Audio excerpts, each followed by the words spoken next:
the Oxford Union Debating Society, where I spend quite a lot of time, not in debates but just enjoying the facilities. There's a variety of different buildings here from different eras, mainly Victorian. If we look that way down where I can zoom in, that's the original debating chamber. That was designed by Benjamin Woodward back in 1857, famous for its pre-Raphaelite murals by the likes of Dante Gabriel Rossetti, William Morris, Edward Burne-Jones, Val Prinsep, Arthur Munro.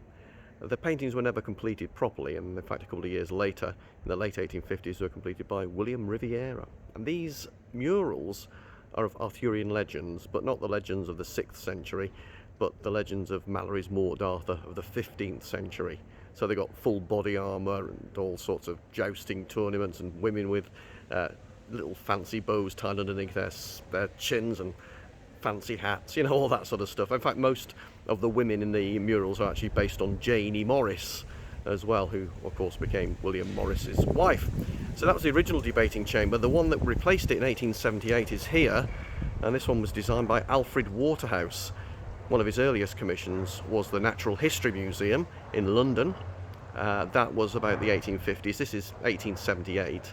But he also was responsible for the facade of Balliol College as well. His elder brother, Edwin Waterhouse, was an accountant whose business morphed into Price Waterhouse Coopers. And then we look at the final extension.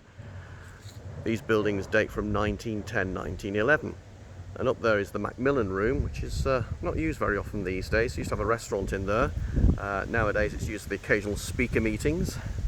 And then the other building I spent a lot of time in is the Gladstone Room, which is above the bar. And the Gladstone Room has some lovely sofas and armchairs, great place for a snooze. Then you can go downstairs to the bar, have a few drinks, and have another snooze. Great place for an afternoon nap. The Oxford Union Debating Society was established in 1823, and these buildings date from around 1857 to 1911.